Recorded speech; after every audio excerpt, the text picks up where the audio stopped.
जल्द ही तैयार होगा केटीएस हॉस्पिटल में ऑक्सीजन सेंटर। नमस्कार, स्वागत है आप सभी का इंडिया टीवी 360 में और मैं हूं आपके साथ अपर्णा शर्मा। माजी एमएलए गोपाल दास अग्रवाल से इंडिया टीवी 360 से हुई खास मुलाकात। गोंदिया से सविता कुलकर्णी की खास रिपोर्ट। नमस्कार, मैं सविता कुलकर्णी। आज हमारे साथ में ex MLA mister Gopal Das ji Agarwal हम गोंदिया से अभी लाइव कर रहे हैं और लाइव उन्हीं से अभी हमारी इनसे बातचीत विशेष चर्चा में वो शामिल हैं। सर नमस्कार। नमस्कार। इंडिया टीवी 360 में आपका स्वागत है। नमस्कार। सर ये बताइए कि जिस प्रकार से अभी ये कोविड का दौर चल रहा है और गोंदिया में परिस्थिति जो है काफ़ी विकट होती जा रही है, दिन पर दिन ये कोरोना वायरस जो है फैलते जा रहा है। इसके लिए आप एक्स एमएलए रहने के बावजूद भी आप लोगों को सेवा दे रहे हैं, क्या व्यवस्थाएं आपने अभी तक का हॉस्पिटल के लिए की है? देखिए, गोंदिया में पिछले 1 महीने के अंदर जिस प्रकार से कोरोना के केसेस बढ़े हैं और लोगों में एक अविश्वास का वातावरण प्रशासन के प्रति और व्यवस्थाओं के प्रति पैदा हुआ है, तो निश्चित ही चिंता का विषय रहा है। बातें कितनी भी की जाए, लेकिन ऑक्सीजन के अभाव में, रेमडेसिविर इंजेक्शंस के अभाव में लोगों को ऐसा लगा कि कहीं प्रशासन है ही नहीं। और ऐसी विकट परिस्थिति में बड़े बड़े दावे किए गए लोक प्रतिनिधियों के माध्यम से, नेताओं के माध्यम से, मंत्रियों के माध्यम से, लेकिन हकीकत में सब कुछ प्राप्त करने के लिए कई जानों की कुर्बानी होने के बाद ही ये सब व्यवस्थाएं आज कोविड का असर कम होने के बाद थोड़ी सी शांत नजर आती है। आज 1-1.5 महीने के अंदर जिस प्रकार से गोंदिया के लोगों ने ऑक्सीजन के लिए घर घर और गांव-गांव तक के पहुंचने का प्रयत्न किया, जिस प्रकार से गोंदिया में प्राइवेट दवाखानों के माध्यम से लोगों की जाने की हिम्मत टूट गई, क्योंकि उनके बिलों को देख करके आम आदमी ग्रामीण अंचल में विशेष रूप से दवाखानों में आना पसंद नहीं करता जी। बहुत बड़ी संख्या में, जिनके तादाद शायद प्रशासन को भी मालूम नहीं है, उतनी बड़ी संख्या में ग्रामीण क्षेत्र में लोगों की कोरोना से मौत हुई है और उनको वहीं की वहीं दफना दिया गया, उनकी अंतिम क्रिया हो चुकी है। लोगों का इलाज नहीं हुआ, लोगों को टाइफाइड बता करके वहीं पर गोलियां दी गई झोला छाप डॉक्टरों के माध्यम से, और हजारों लोगों की जान ग्रामीण अंचल में इस कोरोना से हुई है, क्योंकि सरकारी दवाखानों में व्यवस्था नहीं थी और प्राइवेट दवाखानों के अनाप शनाप बिलों के कारण से आम आदमी वहां जाने को डरता था, उसकी पहुंच के बाहर का विषय था। और इसलिए अल्टीमेटली सरकार एक गरीब और सामान्य व्यक्ति को आरोग्य की सुविधा देने में पूर्णतः नाकामयाब रही है, ऐसा चित्र हमने महसूस किया है। और निश्चित रूप से हमारे यहाँ पर जिस प्रकार का बजट हेल्थ इंफ्रास्ट्रक्चर पर होना चाहिए, पूरे विश्व के तमाम देशों की तुलना में बहुत कम है। हम लोकप्रिय योजनाएं और लोकप्रिय घोषणाओं के पीछे हमारे बजट का बहुत बड़ा हिस्सा खर्च कर देते हैं, जबकि जान है तो जहान है।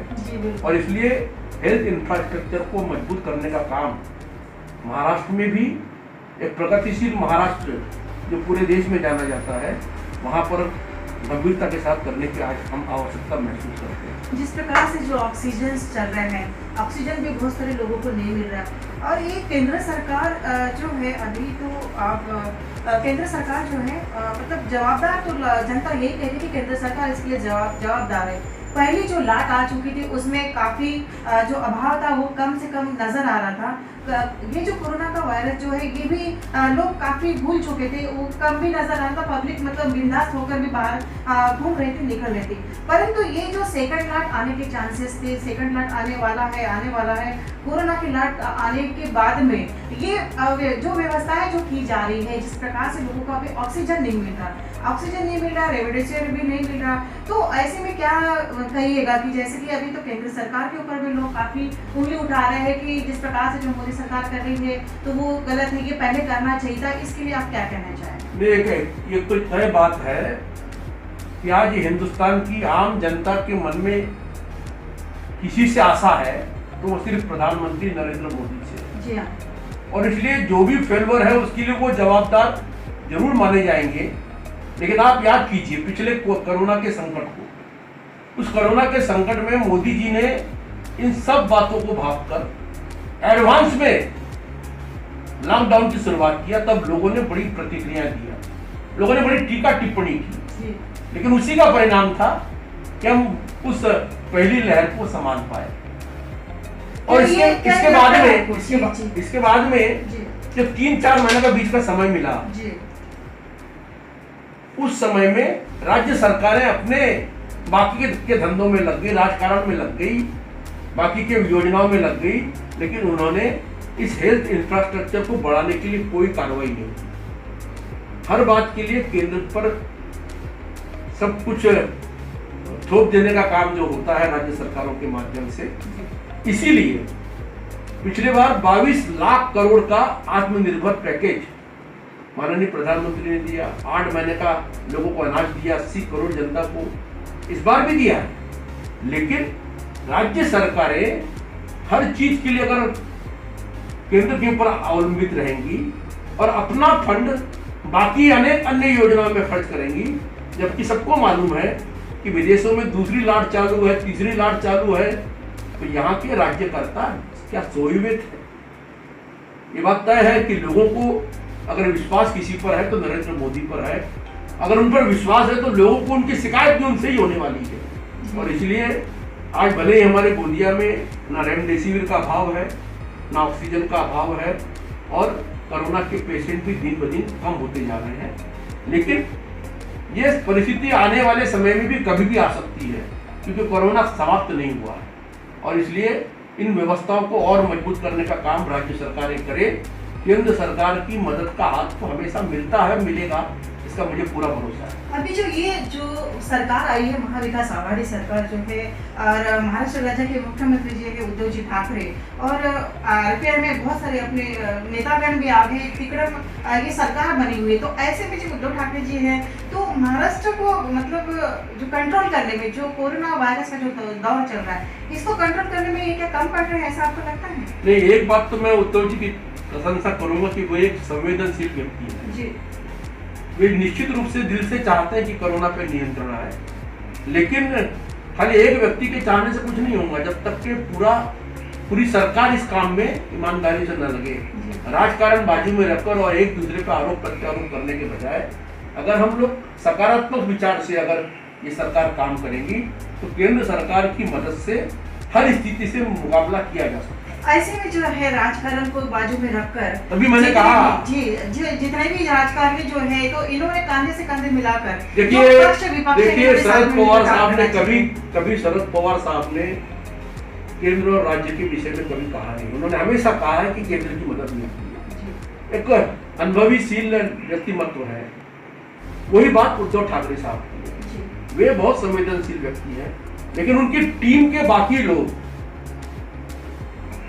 वो टीम के अंदर जो भी पक्ष है, उन लोगों के नेतागण इस प्रकार के अनाप शनाप अनर्गल प्रचार करते हैं, उससे एक पूरा हमारे महाराष्ट्र का राजनीतिक वातावरण बड़ा विषाक्त हो चुका है, और इसको सुधारने के लिए ज्येष्ठ नेता पहल करेंगे, ऐसे मैं उम्मीद करता हूँ। क्या ऐसे में ये जो जनता है, तो इनके ऊपर में वापस जो नौबत है, मतलब किसी के अभी तो अनाज पानी की भी जो परिस्थितियाँ काफी खराब होते नजर आ रही, लोगों के हाथों में काम नहीं है, ऐसे में आपने भी क्या व्यवस्था है अपनी तरफ से?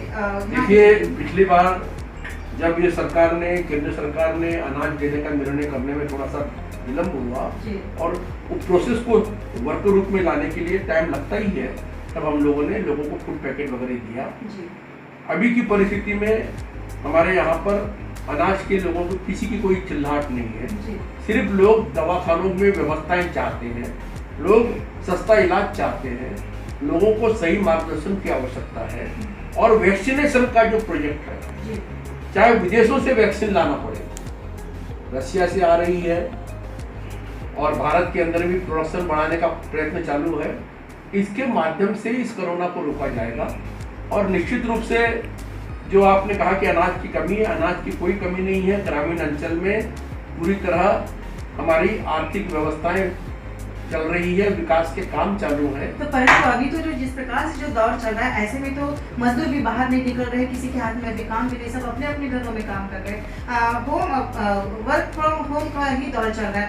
जो बाकी जो मजदूर है बेचारे, जो रोज का सुबह का मतलब जो जाता है वो शाम को अपने घर पर अनाज लेके आता है, तो उसके लिए भी काफी परिस्थिति गंभीर है सर। नहीं, इसलिए इस बार जो प्रवास का जो चक्कर है, प्रवासी मजदूरों का जो चक्कर है, इसलिए सरकार ने न बस बंद किया, न ट्रेन बंद किया, न प्लेन की सर्विसेज बंद किया, क्योंकि सब बंद करने से पिछली बार जो एक हवा खड़ा हुआ था उसको सरकार ने नियंत्रित करने का प्रयत्न किया है। तो ऐसे में जो है, और दूसरा ये बात तय है कि आर्थिक व्यवस्था और लोगों की जरूरतों को पूरा करने के लिए लॉकडाउन को बहुत लंबे समय तक नहीं चलाया जा सकता।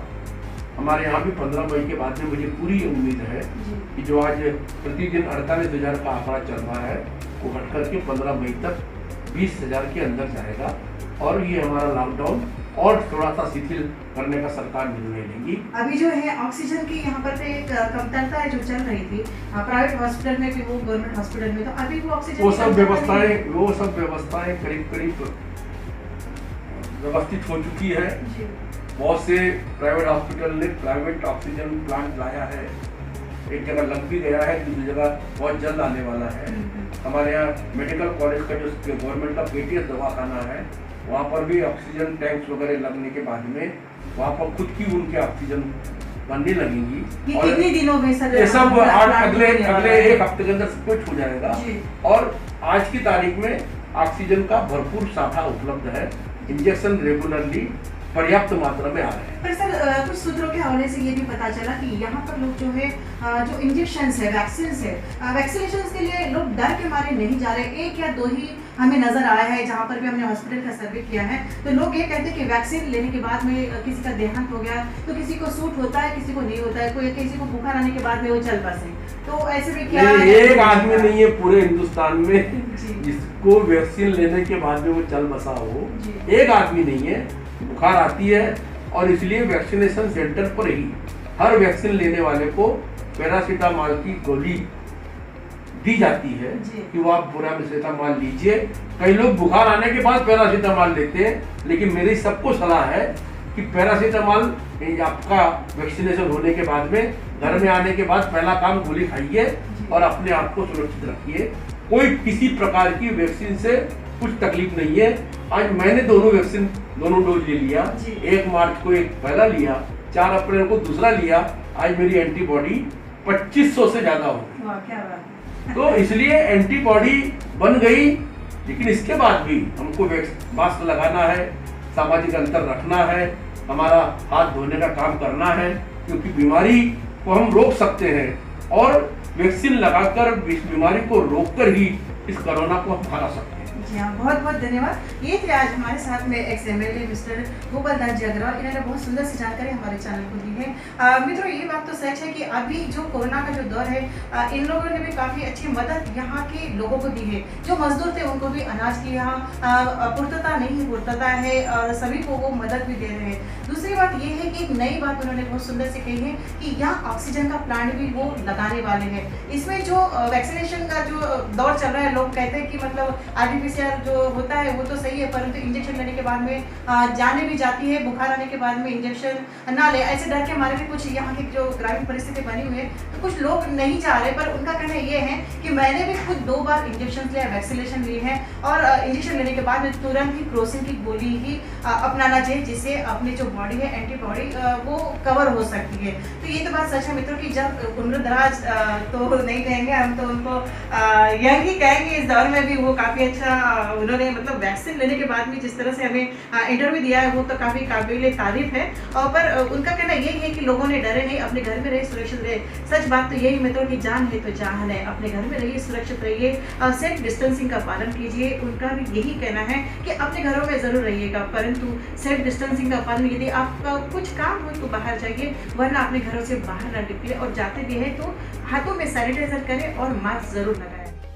सकते हैं, वो भी आज वो हमारे सामने पेश कर रहे हैं। सर ये बताइए कि महात्मा फुले की जो योजनाएं हैं, जो पेशेंट के लिए जो निकाले गए थे, वो अभी तक का लोगों तक का नहीं मिल पा रहा, ऐसे भी कहा जाता है। क्या कहेंगे इसके ऊपर भी आप? देखिए, महात्मा फुले योजना का लाभ सामान्य व्यक्ति को जो सरकारी दवाखाने में भर्ती नहीं हुआ जी, उसको एक को भी नहीं मिला। सरकारी दवाखानों में अव्यवस्था का जो आलम था और इसके साथ साथ में बेड्स की जो कमी थी, तो गरीब आदमी को भी मजबूरी में अपनी जान बचाने के लिए प्राइवेट दवाखानों में जाना पड़ा। लेकिन पूरे महाराष्ट्र में किसी भी दवाखाने में महात्मा फुले योजना का लाभ इस कोरोना के हमारी लड़ाई में जो लोग अस्पताल में भर्ती हुए उन लोगों को नहीं मिला है, क्योंकि कोई भी दवाखाना इस योजना के अंतर्गत पेशेंट को लेने को तैयार नहीं था।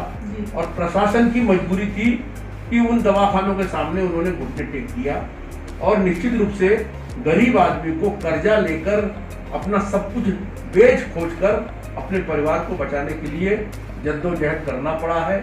मेरा आग्रह है कि जो लोग एलिजिबल हैं और वो लोग जिन्होंने इस कोरोना की अंतर्गत प्राइवेट दवाखानों में जो इलाज करवाया है, उनको महात्मा फुले का लाभ मिलना चाहिए, क्योंकि वो सब लोग इंश्योरेंस के प्रीमियम उनका पटा दिया गया सरकार के द्वारा, लेकिन उन गरीब लोगों को उस योजना का लाभ नहीं मिला। तो ये जो योजनाएं थी, जो महात्मा फुले योजना है, इसका रोकने के पीछे का क्या कारण है? मतलब नहीं, दवाखाना मालिकों के सामने घुटने टेक दिए। जी, तो ऐसे में जो है कि आपने कहा ये बोलते बोलते कि जैसे कि यहाँ पर जो लोग हैं तो कोरोना से कम मरे हैं और बुखार से ज्यादा मरे हैं। मेरा इसमें ये कहना है कि विशेष रूप से ग्रामीण अंचल में जहाँ पर टेस्टिंग की फैसिलिटी नहीं है, वहाँ पर बहुत बड़े प्रमाण पे गोंदिया जिले में झोला छाप डॉक्टर जो किसी डॉक्टर के पास कंपाउंडर रहे, किसी के अंडर में काम किया, ऐसे बड़े प्रमाण में डॉक्टर्स हैं। और उन डॉक्टर्स के माध्यम से उनको ये समझाने का प्रयत्न हुआ है कि आपको कोरोना नहीं, आपको टाइफाइड है। और ऐसे हजारों केसेस पूरे गोंदिया जिले में हमने देखा है, सुना है कि हजारों लोग इस टाइफाइड समझ करके कोरोना के ग्रास में फंस गए और वो उनका सबका मारे गए वो लोग। और उन सब लोगों को की संख्या आज प्रशासन के पास अगर नोंद भी है तो टाइफाइड या बुखार से मरे हैं ऐसी नोंद है, कोरोना से नोंद नहीं है। और इसलिए बड़े पैमाने पर हमारे गोंदिया जिले में कोरोना से मौत हुई है, इस बात का हर व्यक्ति के मन में संदेह है। और ये मुद्दा हमने हमारे खासदार और आमदारों की मीटिंग में जिलाधिकारी के सामने भी रखा है। ऐसे में जाकर वहाँ पर जैसे सलाइन्स वगैरह कुछ डॉक्टर बन के ही वो लगाते हैं, तो इनके ऊपर कार्रवाई क्यों नहीं हो रही? क्या कारण है इसके पीछे? नहीं, कोई वैक्सीन कोई डॉक्टर ऐसा नहीं करता। वैक्सीन तो वैक्सीन के सेंटर पर ही मिलती है, लेकिन जो घरगुती जो इंजेक्शन वो देते हैं। और इस पर निश्चित रूप से सरकार नियंत्रण लाना चाहिए, जिसमें पूरी तरह कामयाब हमको नजर नहीं आती। तो जैसे कि जो झोला छाप डॉक्टर्स है वो यहाँ नजर आते हैं, तो झोला छाप डॉक्टरों को क्यों नहीं रोका जाता और उन पर कार्रवाई क्यों नहीं की जाती? क्या कारण? अब वो कार्रवाई करने का काम प्रशासन का है, लेकिन प्रशासन ने ये सब कार्रवाई करना चाहिए और उसकी सामान्य लोगों को वैद्यकीय सुविधाएं पूर्वक व्यवस्थित हो, इसका प्रयत्न करना चाहिए। जब अभाव के अंदर में आम आदमी भी उन्हीं के पास जाता है, क्योंकि जिन लोगों को हमारे जिले में तो बड़ी संख्या में पीएससीयां हैं, बड़ी संख्या में सब सेंटर्स हैं, हर 2-3 गांवों के बीच में एक सब सेंटर है। और अभी तो नई योजना के अंतर्गत, आरोग्य वर्धनी योजना के अंतर्गत हर सब सेंटर पर डॉक्टर की भी नियुक्ति की जा रही है। और ये सब व्यवस्थाएं जब तक के गांव तक नहीं जाएंगी, तब तक के इस प्रकार के अनधिकृत डॉक्टर्स लोगों की जान से खिलवाड़ करते रहेंगे। और उसका बहुत बड़ा खामियाजा इस कोरोना के संकट काल में हमने बहुत नजदीक से देखा है। नहीं, तो ये भी बताइएगा कि जैसे ये झोला छाप जो डॉक्टर्स है, इसके पीछे और भी कोई नेता लोग हैं? नहीं, नेताओं का कोई हाथ नहीं है। आम आदमी को जब व्यवस्थित व्यवस्था नहीं मिलती तो जो नजदीक का डॉक्टर है, जिसको वो जानते हैं, जो अभी तक कई दिनों से उनका ये सब स्वास्थ्य देखने के माध्यम से छोटी मोटी गोली, छोटी मोटी इंजेक्शन लगा देते हैं, उन्हीं के पास जाने को मजबूर हो जाते हैं। और ऐसी परिस्थिति में सब अज्ञानता के चक्कर में इस प्रकार की मौतें हो जाती है। और उसका बड़ा प्रमाण इस कोरोना के संकट काल में हमने देखा है हमारे जिले में, और हर गांव में इस प्रकार की मौतों का एक बहुत बड़ा दुखद मंजर देखने को मिला है। क्या इनके ऊपर कार्रवाई होना चाहिए ऐसा आपको नहीं लगता, जो नशा डॉक्टरों के ऊपर? नहीं, इसमें मेरा इसमें यही कहना है कि जिस व्यक्ति को ये गांव में बुखार आई है उसकी सूचना प्रशासन को मिलनी चाहिए और उसकी व्यवस्थित जांच की प्रक्रिया जो ICMR के द्वारा निर्धारित है वैसी व्यवस्था का निर्माण किया जाना चाहिए।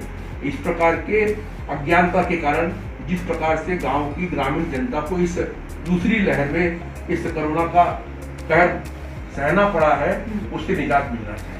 जी हाँ, बहुत बेहतरीन है। जिस प्रकार से जो झोला छाप डॉक्टर है उनको मजबूरन जो लोग हैं उनको उनसे दवाई भी लेनी पड़ रही है, परंतु ये जो है प्रशासन जो है उन्होंने उनके ऊपर में कार्रवाई करना चाहिए, क्योंकि जिस प्रकार से जो कोरोना के लोग हैं वो पॉजिटिव रहने के बाद उनको सिर्फ टाइफाइड की दवाई दी जा रही है। ऐसे में ये कार्रवाई कितनी कारगर साबित हो सकती है आने वाला समय ये बता सकता है। मित्रों, झोला छाप डॉक्टर से तो वैसे तो लोग बहुत बचते हैं, परंतु जो व्यवस्था है अभी हमको गोपाल दास अग्रवाल जी ने जो बताया कि यहाँ पर डॉक्टरों की भी हमने पूरी तरह से व्यवस्था की है, परंतु झोला छाप जो डॉक्टर है इनके ऊपर प्रशासन कार्रवाई करने में नाकाम है। क्यों हो रहा है, इसके पीछे का क्या कारण है, ये आने वाला समय ही बताएगा। और हमें यही देखना है कि यहाँ का प्रशासन कितना जागरूक झोला छाप डॉक्टर के पीछे रहेगा। सविता कुलकर्णी, इंडिया टीवी 360 के लिए गोंदिया, महाराष्ट्र से।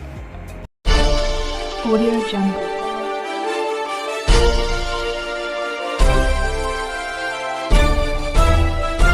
Audio Jungle.